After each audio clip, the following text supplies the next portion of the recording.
Ini adalah acara perdana dari Startup Uncensored, a podcast by Gear Up. Nama saya Tizar dari Kolibra Capital, sebuah venture capital yang aktif di Jakarta, Indonesia. Pada hari ini kita kedatangan tamu spesial karena beliau adalah juga yang punya tempat dari podcast studio ini. Beliau juga keren backgroundnya, teman lama, namanya Elizabeth Kurniawan. Thank you. Kita mau dengar nih cerita perjalanan hidup dia dan bagaimana membangun kantorku coworking space ini. Sebelum kita lanjut, teman-teman jangan lupa ya, itu ada tombol lonceng di bawah, tolong diklik supaya nanti kalau ada episode yang berikutnya kalian dapat update-nya, gitu ya. Oke, by the way nih Elizabeth dipanggilnya namanya panjang, tapi kita ngomongnya L aja L ya. aja boleh. Iya, Ya, jadi mungkin cerita ke teman-teman nih, lu boleh. punya background tuh apa sih? Dulu kenapa sih dari dulu kalau nggak salah kan dari New York ke Indonesia, terus sekarang nyemplung ke dunia coworking space gitu loh. Iya, Mungkin cerita iya. dulu ya. Boleh, boleh. Jadi, halo, salam kenal semuanya yang belum kenal saya Elizabeth. Thanks for having me today di Gear Up. Jadi kalau saya backgroundnya itu sebenarnya dari retail, terus di fashion industry, retail, merchandising, terus balik ke Indonesia, masuk dunia startup, bikin media tech, mungkin yang udah pernah dengar The Shonet sebelumnya. Terus dari The Shonet, terus akhirnya saya juga karena kena pandemi di 2020, jadi terpaksa kita harus closing the company. Jadi setelah itu saya juga aktif dengan advising startup, terus juga jadi consultant to some companies, begitu. Oke. Jadi ini kantorku adalah salah satu klien. Betul. Oke. Nah, kenapa mau tertarik dengan dunia coworking space itu loh? Karena kan kemarin pandemi, semuanya WFH. Iya. Sekarang kalau hiring orang tuh anak-anak yang Gen Z, mayoritas selalu tanya, Pak, kita nanti WFH WFO. Maunya WFH Iya. semua. Nggak ada yang mau WFO. Terus kenapa nih? Kenapa jadinya coworking space ini menjadi area menarik?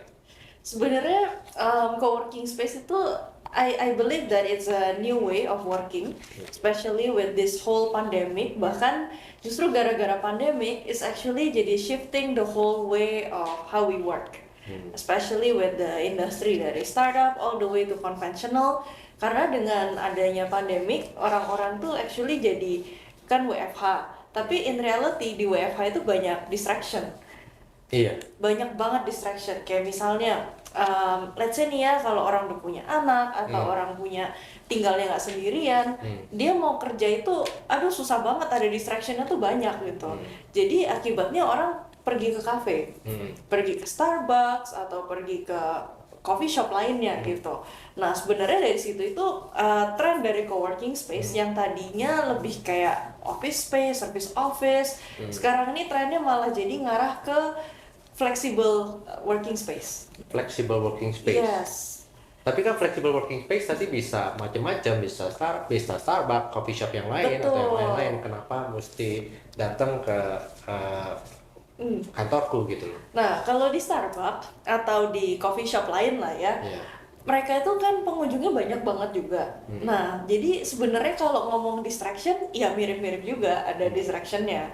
Wi-Fi juga another thing yang bakal jadi kendala kan kalau Wi-Fi.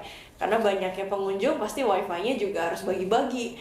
Nah, kalau mau kerjanya lancar, Wi-Fi itu pasti jadi suatu peranan utama banget, apalagi dengan pandemik, WFH segala macam. Nah, dengan adanya coworking space, jadi mereka tuh bisa fokus, konsentrasi, produktif, tapi juga tetap fleksibel gitu. Jadi emang trennya itu semakin lama makin menjadi ini ya, coworking space itu jadi tren lagi gitu. Apalagi dengan company-company yang saat ini, bahkan banyak company yang sebenarnya mereka memang udah boleh WFO, tapi in reality masih banyak yang WFH.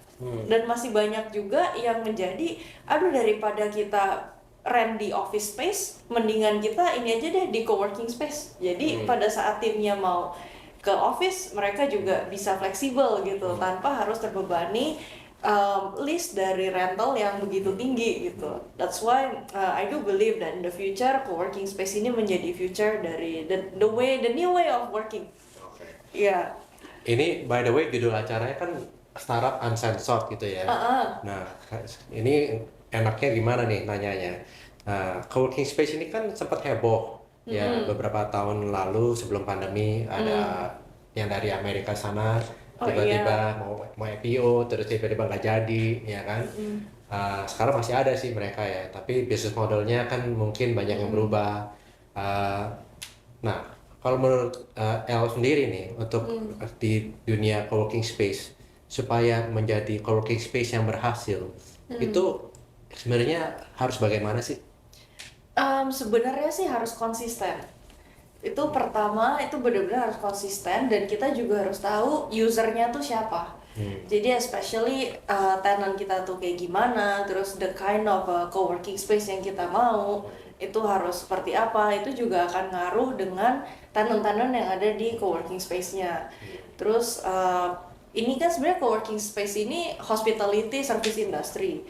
Nah, Hospitality betul. jadi quality dari hospitality itu penting banget. Hmm. Dan hospitality itu nggak cuman ya sebentar kita oke, terus besoknya jadi biasa aja, terus next day-nya biasa-biasa. Itu is about consistency sih dari service dari co-working space itu sendiri. Termasuk hygiene, cleanliness, terus termasuk juga gimana dari staff-staffnya kita pun bisa bikin orang tuh nyaman, dari tenant nyaman juga. Itu sebenarnya most importantly dari situ. Nah, dengan adanya pandemi kayak begini, I think semua bisnis ya, nggak hanya co-working space aja, kita tuh jadi belajar harus lebih konsisten dan benar-benar fokusnya itu jadi berubah gitu. Kalau mungkin sebelum pandemic, fokusnya itu grow at all cost. Katanya begitu. Ya, grow at all cost. Pokoknya grow at all cost. Nah, kalau sekarang kita mau growing, tapi cost conscious gitu. Jadi Jadi harus sebenarnya hemat gitu. nggak berarti harus hemat, tapi harus conscious. Oh, shit, stop. Harus conscious. Jadi kalau misalnya cost conscious itu yang sewajarnya, tapi juga nggak kebangetan pelit gitu. Soalnya kita as a service industry, kita juga harus serve our customer. Mm-mm. Our customer itu at the end of the day is the number one driver of the business. Dan kantorku pun untungnya sampai sekarang bertahan ya semua karena tenant-tenant kita yang berkomitmen di kantorku. Nah, jadi part of that itu dari company kita itu berusaha terus untuk gimana bikin tenant kita happy, tapi standar kita juga kita benerin supaya kita gimana caranya untuk welcome the next generation of working gitu, which is ya company-company yang punya flexible working space. Ya, Tadi lu ngomong sesuatu yang menarik tuh. Kantorku salah satu yang bisa bertahan. Itu kata bertahan itu penting gitu. Apalagi pos pandemi ini katanya satu-satu nih mulai ya, berjatuhan kompetitor-kompetitornya ya. Nah, kenapa tuh menurut lu yang lain-lain kok pada nggak bertahan gitu? Kenapa pada tumbang dan kantorku kok bisa bisa terus survive? Dan iya, kalau misalnya seperti ini juga yang menjadi pertanyaan adalah nanti kalau misalnya kan kalau gue jadi sebagai investor atau kedengarannya dulu orang-orang investor-investor lain gitu ya, dulu kan sangat amat bullish gitu dengan iya, coworking space. Nah, iya. kalau menurut lu juga ke depan ini ke investor atau ke pemilik aset, apakah bisnis coworking space ini masih hot gitu loh? Sebenarnya sih ini bisnis tuh masih hot. Karena kita ngeliat aja dari makroekonomiknya, di mana tren selama masih ada company yang bolehin orang WFH juga, dan selama startup itu masih exist, it means that co-working space itu masih ada gitu. Contohnya kalau misalnya flexibility working itu serving the purpose of WFH, WFO antara dynamic in between. Tapi kalau misalnya startup-startup masih ada juga, daripada mereka rent komitmen yang terlalu besar dengan harus bayaran yang besar di conventional office. Nah, dengan adanya co-working space, mereka lebih fleksibel. Hmm. Jadi, tuh indicator selama startup itu masih exist dan second selama kita itu juga masih ada tren WFH, WFO segala macam, co-working space itu selalu masih exist. Tinggal gimana kita ngatur ke depannya gitu. Nah, bingungnya bedanya coworking space ya sekarang sama ya apa yang dulu-dulu itu ada gitu kan, dulu-dulu ada namanya satellite office atau virtual office. Nah, itu bedanya apa sih? Sekarang kan jadi Right. tadinya beda total, tapi sekarang mengarah ke arah yang sama lagi. Iya, iya. Kayaknya gitu kan dari sisi gua ngeliatnya kayak gitu. Menurut tuh gimana? Kalau virtual office tuh sebenarnya gini, use case-nya ada juga yang company dari luar negeri mau berusaha ke Indonesia, terus butuh domisili. Tapi nggak juga mereka tuh nggak bener-bener punya office yang fix. Tapi kan perlu domisili. Nah, itu bisa jadi pakai virtual office. Itu use case pertama. Use case kedua bisa juga startup yang baru mau berdiri. Nah, tapi timnya belum besar. Jadi dia pakai produk virtual office yang dimana ada domisilinya supaya ya ini ada nih kantornya di mana di sini gitu. Nah, itu domisili. Cuman mereka juga fleksibel dengan menggunakan tempatnya di saat mereka perlu. Jadi artinya nggak setiap hari mereka tuh pakai space-nya, cuman use as needed gitu. Ya. Bukannya coworking space juga menyediakan jasa yang sama gitu loh, makanya jadinya agak blur kan nih perbedaannya antara virtual office dan coworking space gitu. Nah, sebenarnya gini, kalau misalnya virtual office singkatnya tuh lebih kayak ngasih domisili letter. Domisili letter. Domisili letter. Okay. Jadi ibaratnya mereka bisa ngeklaim kalau oke, office-nya mereka nih di sini bisa tertera di domisilinya. Tapi nggak berarti mereka punya flexibility dalam memakai coworking space setiap hari gitu. Yang beda dari membership, kalau membership itu they can come anytime they want, mau tiap hari, mau beberapa kali seminggu, itu juga very flexible. Dan itu lebih membership per bulanan, kayak gitu. Oke. Nah, kan lu jadi konsultan nih di sini ya. Udah berapa bulan? Saya jadi konsultan udah 5 bulan sih. 5 bulan. Resmi konsultan 5 bulan, sebelumnya masuk sebagai board advisor dulu. Oke. Ya. Nah, pasti banyak dong temuan-temuan. Banyak perbaikan-perbaikan. Itu gimana tuh sebagai konsultan untuk make things happen in the company-nya? Yeah. Biasanya kan pasti banyak apa ya, orang-orang nggak suka, orang-orang nggak setuju dari sisi owner, dari sisi karyawan, dari sisi persepsi dari luar gitu ya. Bagaimana tuh kemarin tantangannya? Kalau bisa uncensored. Boleh. Sebenarnya ini sih, kalau itu pertanyaan yang menarik. Soalnya kalau buat kita sendiri kan kita objektifnya harus ada kan. Iya, betul. Dan objektifnya ya terus terang pasti dengan goalnya dari manajemen kantorku. Oke, goalnya apa dulu? Terus goalnya mau misalnya pembetulan, pembenaran, terus juga ini udah post pandemic, jadi mau dirapi-rapihkan lah begitu. Ya jadi caranya kalau step yang kita lakuin, kita ini sih lebih kayak pendekatan internal dulu. Jadi kita harus align antara saya as a consultant dengan manajemen. Maunya manajemen apa, terus kita udah harus bener-bener ada roadmap-nya. Jadi semua ada roadmap dan ada timeline. Karena kalau saya consultant tanpa timeline juga kacau ya nanti. Kan lama juga gitu kan. Dan the longer it takes ya, it means the more cost for the business gitu. Jadi part of it juga untuk tahu kondisinya kantorku itu ya kita 360 review sih. Jadi cara 360 review itu nggak hanya dari laporan internal gitu, cuman kita juga ngobrol sama tenant-tenantnya kantorku. Jadi ngobrol sama tenant-tenantnya, terus real feedback is usually the best the best feedback is a real feedback. Jadi yang unfiltered kayak begitu lebih better. Jadi kita tahu area improvement kita tuh di mana gitu. Terus apa yang kita harus benerin. Because without knowing what needs to be fixed, kita juga nggak tahu harus benerinnya gimana gitu. Kurang pas lah nanti gitu. Jadi kita harus 360 review.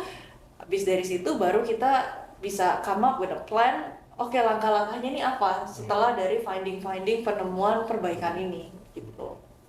Nah, dari 360 review tersebut, dari finding tersebut, ada cerita-cerita yang lucu nggak, yang menarik atau yang aneh gitu, bin ajaib gitu, yang apa namanya, boleh diceritain nih ya, supaya orang bisa belajar ya, teman-teman ini bisa pada belajar. Sebenarnya sih kalau penemuan pasti banyak ya, namanya company pasti ada up and down-nya semua gitu. Cuman dengan balik lagi komitmen dari manajemen juga gitu. Kalau komitmen Penemuannya kita, apa nih masalahnya? Kita mau tahu wah, nih penemuannya.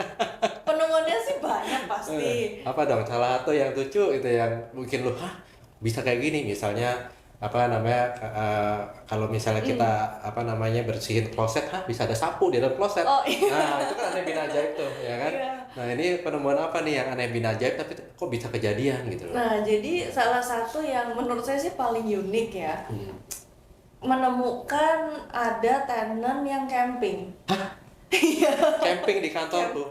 Oh, waduh. Oke. Camping Mereka di tuh berarti kantor. bener-bener kerjanya 24 jam sehari gitu ya. Kerja Itu rajin juga amat. yang saya bingung, ini rajin banget ini orang yang bisa camping over the weekend bahkan gitu, Oke. sampai Senin gitu. Jadi ya itu lumayan yang unik sih. Jadi kayak kita kan tapi nggak bisa langsung ini ya, kayak kita harus pelajari dulu kenapa kok bisa camping, apakah regulasinya boleh, apa sebenarnya kenapa gitu.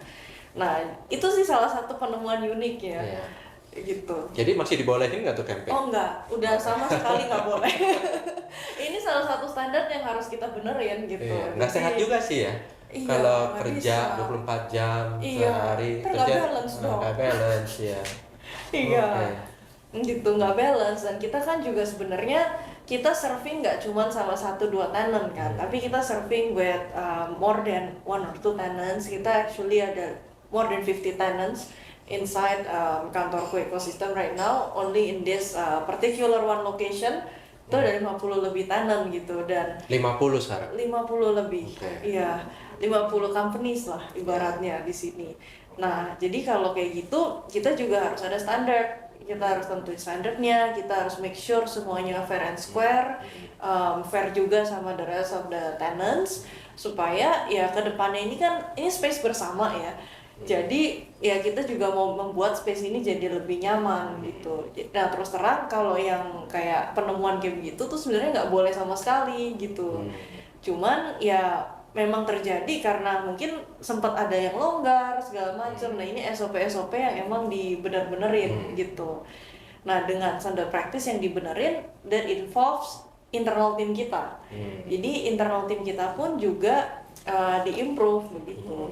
Boleh share nggak small wins atau big wins-nya yang udah kejadian Right. yang bisa dibanggain ke penonton? Sebenarnya kalau misalnya ini bisa dibilang membership kita itu almost triple. Triple dalam Almost waktu 5 triple. bulan. Dalam waktu 5 bulan. Yang lain Almost pada triple. bangkrut tutup gulung tikar, lu punya naik 3 kali. Kita naik 3 kali, makanya kita actually malah extending ke new location. Wow.